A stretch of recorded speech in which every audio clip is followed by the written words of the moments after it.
Life is tough for Ivan. He longed for the morning not to come, but the morning came as usual.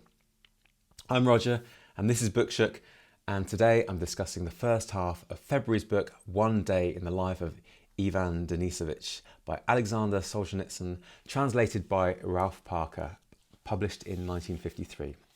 So each month, I take a book, split it in two, and discuss it on the second and last Fridays. I'll do a first impression summary alongside my thoughts and reactions, and then raise any interesting ideas so far in the novel, but please be aware there may be spoilers. I'd love to share your thoughts and ideas at future episodes, so please leave a comment or start a conversation below, or if you're listening to the episode, send an email to bookshook@yahoo.com. Welcome to Bookshook. So I've read up to page 72 of One Day in the Life of Ivan Denisovich. The paragraph begins, "The shop was quiet." So as I say, life is very tough in the Gulag. Quote, "He longed for the morning not to come, but the morning came as usual." Zhukov feels poorly at the beginning of the novel, and he sleeps in only to be punished by the Tartar for doing so. Zhukov describes how footwear is allocated. Quote, "No sense in getting your boots wet in the morning. Even if Zhukov had dashed back to his hut, he wouldn't have found another pair to change into. During 8 years' imprisonment, he had known various systems for allocating footwear. There had been times when he'd gone through the winter without valenki at all, and they're the leather boots, and had to make shift with bast sandals or a sort of galoshes made of scraps of motor tyres. Now the footwear situation seemed better. In October, Zhukov had received, thanks to Pavlo, whom he trailed to the store, a pair of ordinary hard-working leather boots, big enough for a double thickness of footcloth. For a week he went about as though he'd been given a birthday present, kicking his new heels. Then in December, the valenki arrived, and oh, wasn't life wonderful." Now valenki are knee-length felt boots for winter wear. It's very interesting him saying, "Oh, wasn't life wonderful?"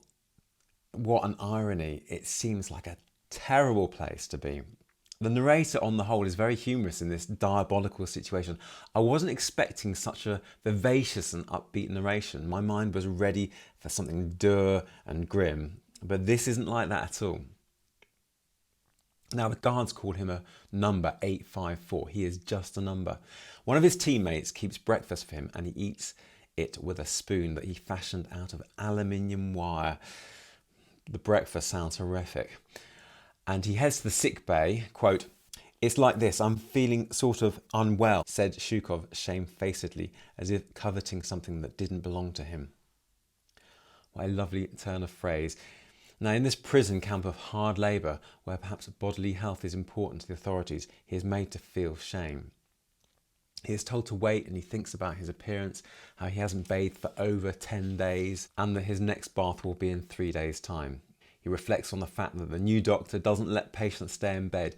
Even they have to work. Quote, "He invented jobs in and around the infirmary for all the patients who could stand on their feet.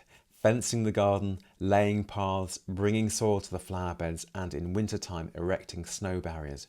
Work," he said, "was a first-rate medicine for any illness."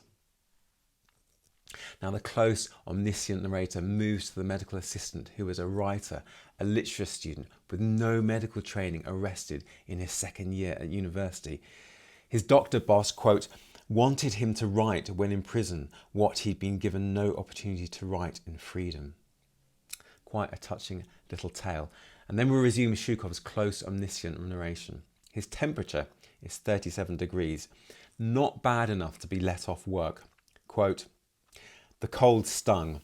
A murky fog wrapped itself round Zhukov and made him cough painfully. The temperature out there was minus 27 degrees. Zhukov's temperature was plus 37 degrees. The fight was on.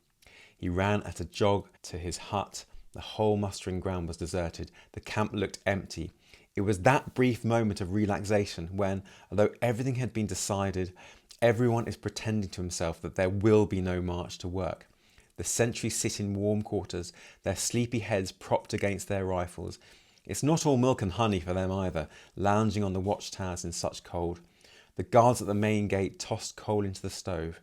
The camp guards in their room smoked a last cigarette before searching the barracks, and the prisoners, now clad in all their rags, a cord round their waists, their faces bound from chin to eyes with bits of cloth against the cold, lay on their bunks with their boots on and waited, eyes shut, hearts a-quake, for their team leader to yell, "Out you get!" Now Shukov is given rations, bread and sugar, and he hides some in ingenious places, mattresses and a secret pocket. But why? Well, because, quote, "food gulped down is no food at all. It's wasted. It gives you no feeling of fullness." There's a roll call, and Shukov manages to get a drag on a cigarette from a teammate, and it sates his hunger momentarily. They have to wear their undershirts to be searched by this awful man called Volkovoy, which means a wolf in Russian. He's the head of security. Quote, "He was a wolf indeed and looked it. He was dark, tall, with a scowl, very quick in his movements. There was no hiding from him. At first, in 1949, he'd been in the habit of carrying a whip of plaited leather, as thick as his forearm. He was said to have used it for flogging in the cells, or when the prisoners would be standing in a group near a hut at the evening count. He'd slink up from behind and lash out at someone's neck with a, 'Why aren't you standing in line, trash?' The men would dash away in a wave. Stung by the blow, his victim would put a hand to his neck and wipe away the blood, but he'd hold his tongue for fear of the cells." Now, for some reason, Volkovoy had stopped carrying his whip. So he used to carry a whip, but not anymore.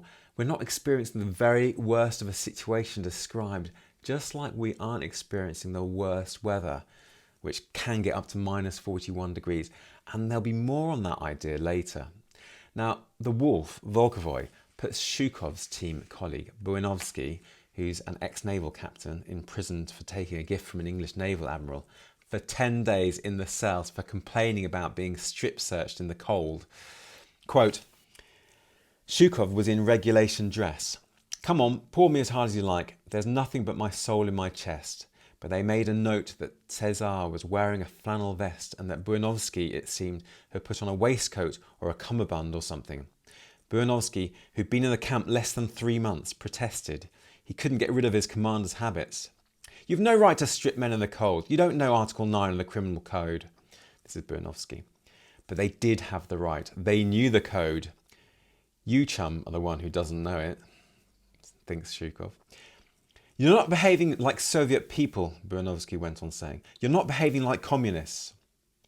Volkovoy had put up with the references to the criminal code, but this made him wince, and like black lightning, he flashed, 10 days in the cells.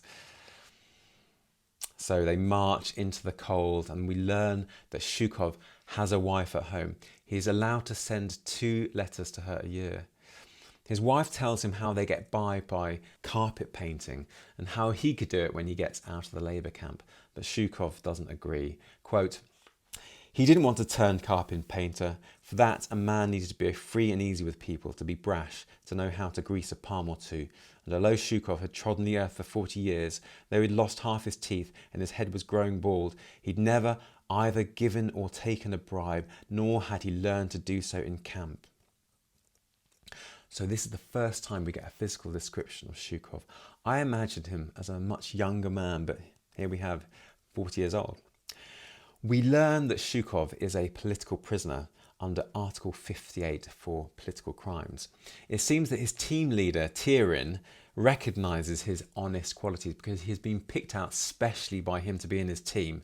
Quote, "Tyrin would protect him with his own chest of steel. In return, Tyrin had only to lift an eyebrow or beckon with a finger, and you ran and did what he wanted. You can cheat anyone you like in camp, but not your team leader. Then you'll live."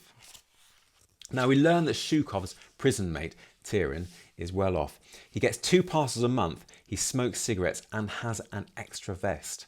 They sit around arguing and chatting. Buinovsky, the ex-naval captain, complains that Fetyakov, or the jackal, will get a disease if he keeps picking up stray fag ends. Now Shukov is tasked by his team leader, that's Tyrin, who remember is still a prisoner, to mix mortar in the machine room later. But first he asks him to fix the gaping holes in the window since a snowstorm is blowing in. He and his friend Kilgas use some roofing felt. They work out how they're going to sneak the roofing felt that they find past the parrots. They're the sentry guards at the sentry posts. We have this moment of almost farce, or at least very black humour, as Zhukov and Kilgas try to hide the rolls from the parrots. Quote, "They lugged it out, now how were they going to carry it? They'd be spotted from the watchtowers, but that didn't matter. The parrots' only concern was that the prisoners shouldn't escape. To carry the roll flat ways would have been awkward, so they held it upright in between them and set off. From a distance it would look as if there were three of them rather close to one another." Tyrion, their group leader, fills out a work report. Quote, "More depended on the work report than on the work itself. A clever team leader was one who concentrated on the work report. That was what kept the men fed. He had to prove that work which hadn't been done had been done. A clever team leader was one who concentrated on the work report. That was what kept the men fed. He had to prove that work which hadn't been done had been done, to turn jobs that were rated low into ones that were rated high. For this, a team leader had to have his head screwed on and to be on the right side of the checkers. Their palms had to be greased too. But who benefited then from all these work reports? Let's be clear about it. The camp. The camp got thousands of extra rubles from the building organisation and so could give higher bonuses to its guard lieutenants. For example, to Volkovoy for using his whip. And you got an extra 200 grams of bread for your supper. A couple of 100 grams ruled your life. Corruption and bureaucracy rules this gulag. Now, we learn that Zhukov had a son that died young and he has two grown-up daughters. He takes the young Gopchik under his wing. Now, Gopchik is only 16 years old. They are trying to build a wall and Zhukov looks up at the sun thinking it's almost lunch since it's at its zenith. But the captain says, quote, "A new decree has been passed and now the sun stands highest at 1. "Who passed that decree?" He responds with, "Soviet power." The captain went out with a barrow. Anyway, Zhukov wouldn't have agreed with him. Mean to say that even the sun in the heavens must kowtow to their decrees. Now, kowtowing or kowtowing, it's historically a kneel and touch the ground with the forehead in worship or submission as part of a Chinese custom. It means basically to act in an excessively subservient manner. She didn't have to kowtow to a boss, for example.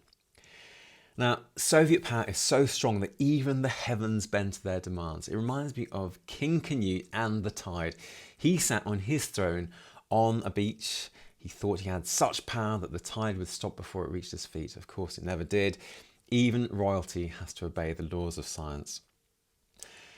Now, the cold is appalling and they light a little stove, which is hardly much use against the weather. They have to lay bricks and mortar, and that involves painstakingly removing a layer of ice from the top of the old brickwork, which had never been finished. And then they discuss that Zhukov will be released soon, and we find out why he is in the prison camp. Quote, "According to his dossier, Ivan Denisovich Zhukov had been sentenced for high treason. He had testified to it himself. Yes, he'd surrendered to the Germans with the intention of betraying his country, and he'd returned from captivity to carry out a mission for German intelligence.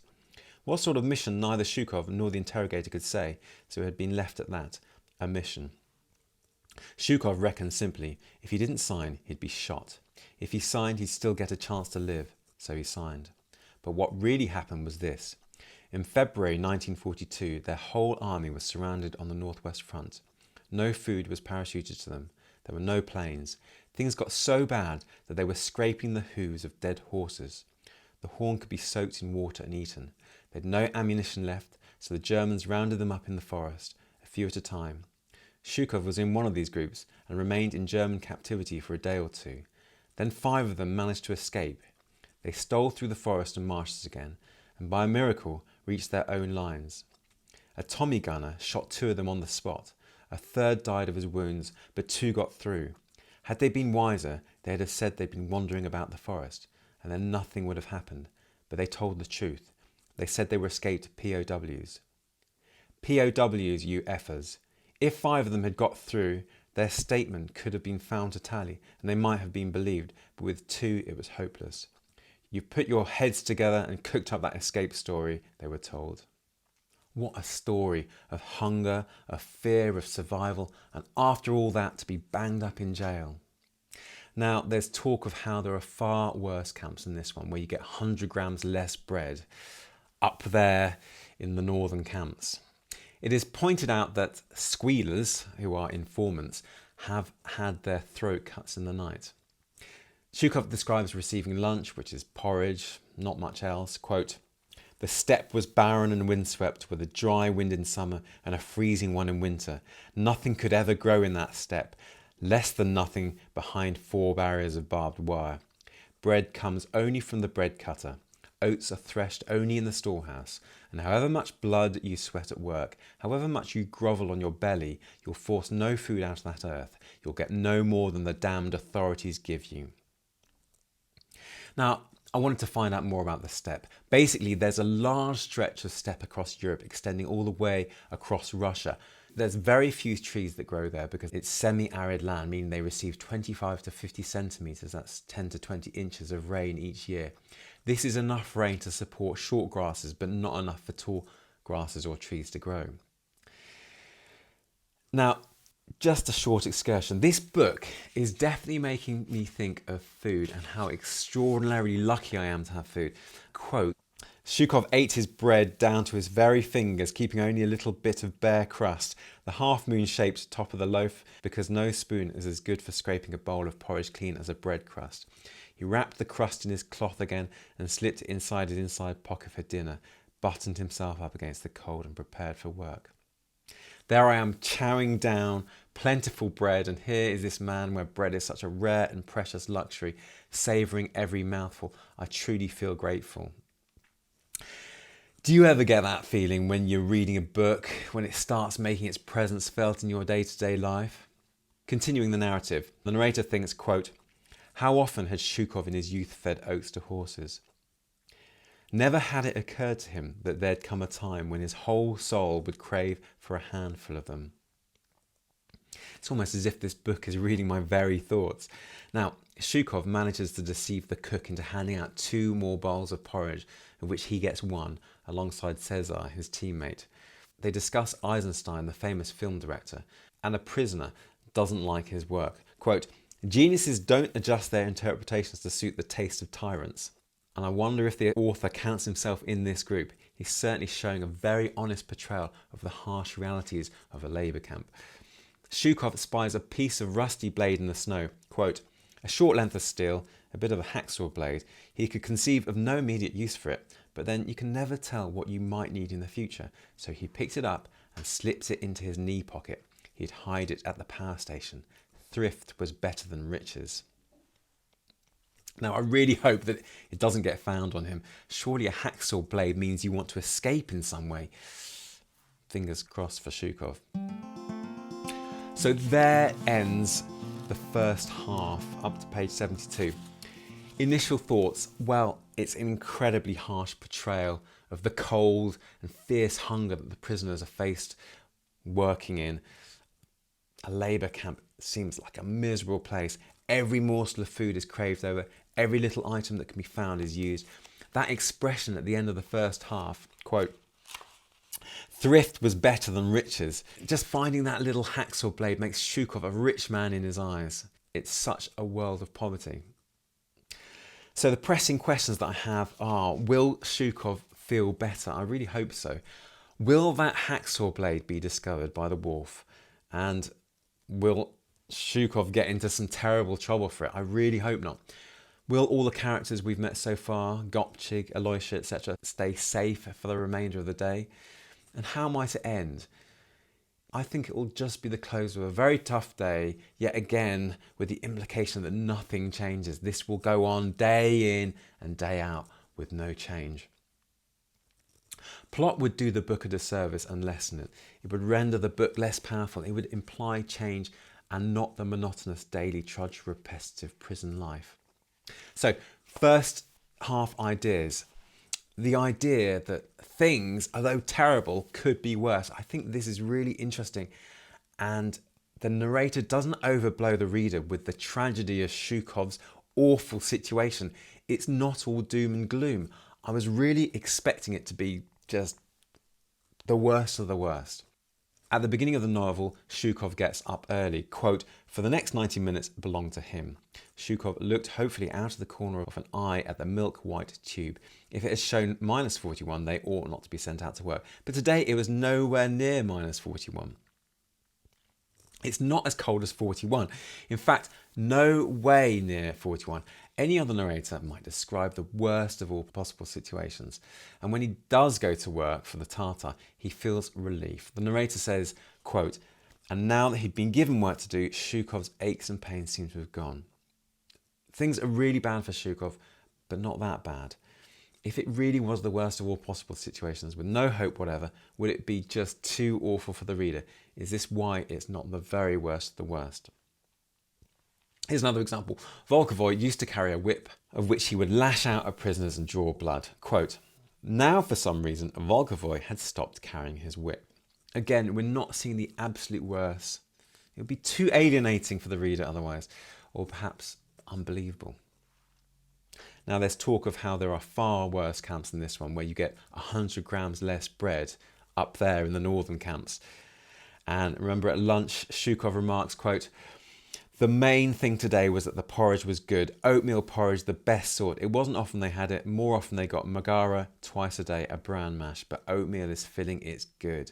Again, this is the best outcome in a bad situation. It could be argued that if this was a point the author was truly trying to make, he would have set the novel in the summer months when life for the prisoner would have been much easier. But he's got this balance just right, I think. It's harsh, but it's not too harsh, which would be a tragedy. You're not turned off as a reader. There's sparkling energy coming from Zhukov's upbeat demeanour in these harsh conditions.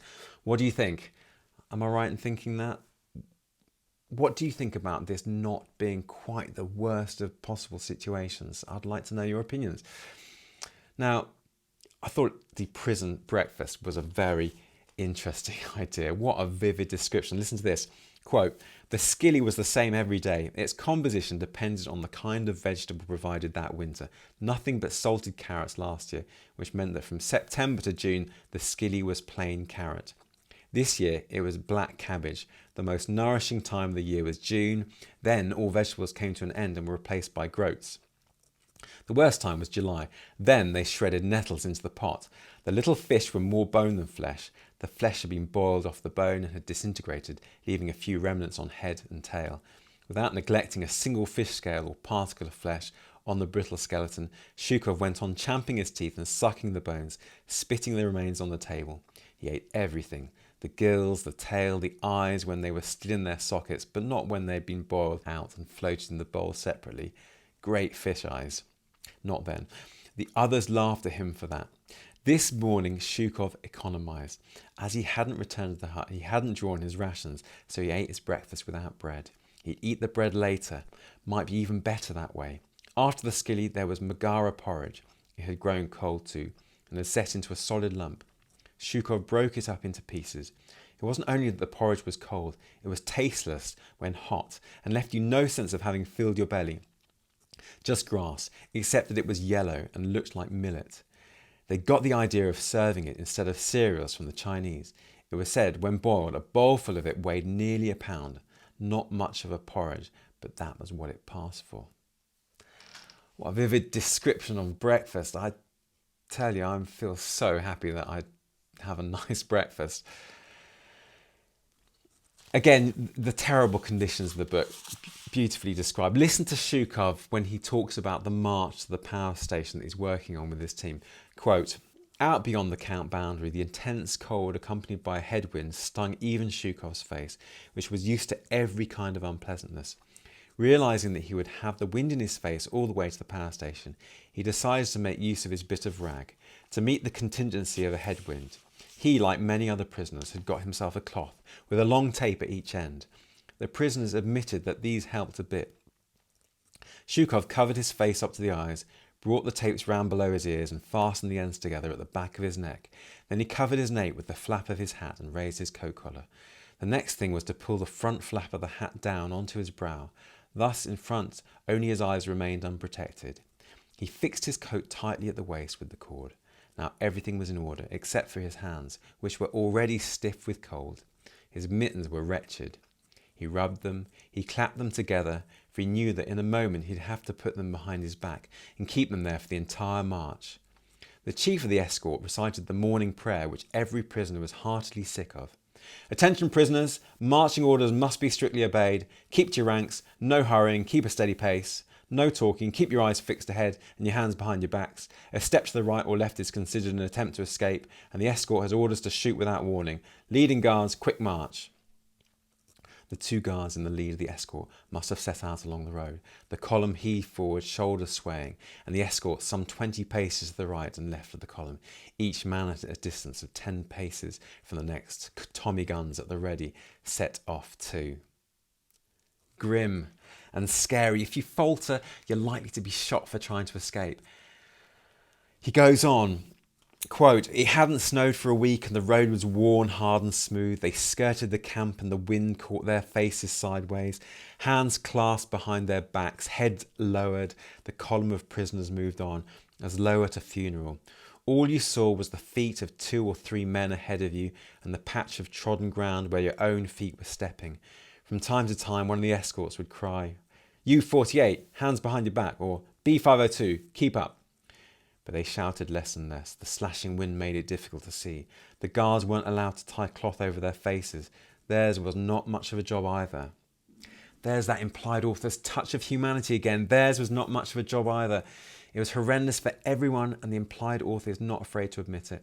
Stalin's regime is destroying everyone, even the guards. But it's not just their bodies that are in prison, it's their thoughts. Listen to this, quote, "The thoughts of a prisoner, they're not free either. They kept returning to the same things. A single idea keeps stirring. Would they feel that piece of bread in the mattress? Would he have any luck at the sick bay that evening? Would they put Buyanovsky in the cells? And how did Cesar get his hands on that warm vest?" There's another interesting idea about food poverty and hunger as we hear about Zhukov nibbling at a ration of bread that he secretly put in his coat pocket. Now remember, earlier in the novel he didn't want to eat all his breakfast because, quote, "Food gulped down is no food at all. It's wasted. It gives you no feeling of fullness." Well, now he's feeling famished, he's ill too. Listen to this, he's just arrived at his work placement, the power plant, and he's awaiting orders and has a moment's freedom. Quote, "He laid his mittens on his knees, unbuttoned his coat, untied the tapes of his face cloth, stiff with cold, folded it several times over and put it away in his knee pocket. Then he reached for the hunk of bread, wrapped in a piece of clean cloth, and holding the cloth at chest level so that not a crumb should fall to the ground, began to nibble and chew at the bread. The bread, which he had carried under 2 garments, had been warmed by his body. The frost hadn't caught it at all. More than once during his life in the camps, Zhukov had recalled the way they used to eat in his village. Whole saucepans of potatoes, pots of porridge, and in the early days big chunks of meat, and milk enough to split their guts. That wasn't the way to eat, he learned in camp. You had to eat with all your mind on the food, like now, nibbling the bread bit by bit, working the crumbs up into a paste with your tongue and sucking it into your cheeks. And how good it tasted, that soggy black bread. What had he eaten for more than 8 years? Next to nothing. But how much work had he done? Ah. Now, I mentioned earlier that there is quite a static plot. Not much of excitement happens. We just follow the path of Zhukov. He cannot make any decisions apart from the little ones of stealing a hacksaw blade or taking a piece of bread. His day is pretty predestined, and so the idea of a plot where a character has to make decisions that will change his outcome is pretty much redundant in this novel. About the most exciting thing Zhukov has done is hide bread in his mattress. I, the reader, feel imprisoned in this drudgery alongside Zhukov. That's not to say that the narrative and details aren't illuminating, but it's like having a static photograph described in all its detail rather than a film of a train moving through countryside with ever-changing landscape. Do you get that feeling too? Do comment below and let me know. There is drama in the very smallest of things, like stealing 2 extra bowls of porridge. There's a 3-page setup as if Solzhenitsyn is describing a complex crime scene. I really enjoyed this first half, and I'm really looking forward to finishing off and then discussing it in the next podcast. Now, I'd like to share some of your thoughts on last month's book, Pedro Paramo, by Juan Rolfo. There were some wonderful comments on the web and on Goodreads. I also listened to a really interesting podcast about the novel, episode 32 of Sherd's podcast. If you don't already know this podcast, I urge you to seek it out. Sam makes a really interesting point about how the form of the novel, in terms of its narrative voice, follows the function of the book to present death in all its manifestations.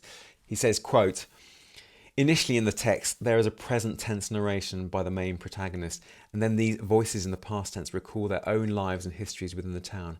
Eventually, these two currents become almost the same thing, and Juan Preciado is subsumed into that limbo state, physically dying, but also becoming one of those voices, so the novel loses its present tense. Death subsumes everything."